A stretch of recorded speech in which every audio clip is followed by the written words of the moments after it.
dimineața din nou, astăzi este 21 aprilie 2010, suntem din nou la Vlad, ora este 9:30, asta înseamnă că deja suntem de o jumătate de oră cu el. Acum suntem în sala de joacă, playroom, și după ce i-am dat câte ceva să mănânce lui Vlad, începem activitățile și joaca.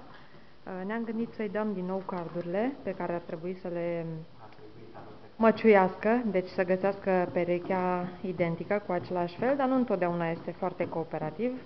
Să vedem dacă astăzi vrea sau nu, dacă nu lăsăm și poate alte activități sau altă dată va fi mai...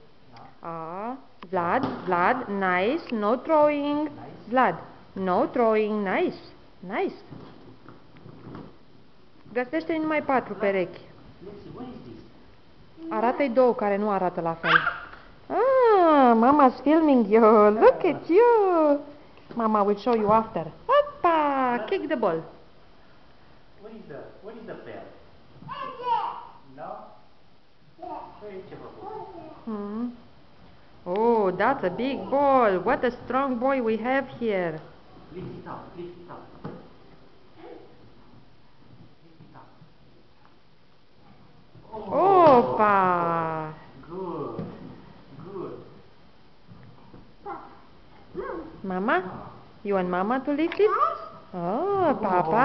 Papa's lifting? Good. Now Vlad? Oh. Oh, you like it? You like it? Slow down, you may get dizzy.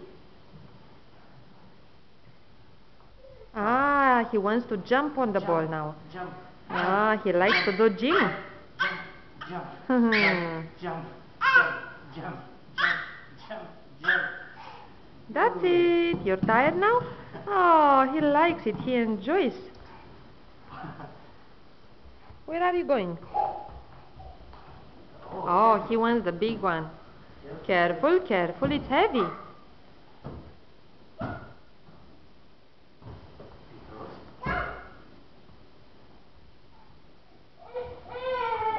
Okay, Papa, go hide. Oh, he went inside. Where is Papa? Where is Papa? Oh, you found Papa. Okay, bye-bye for now.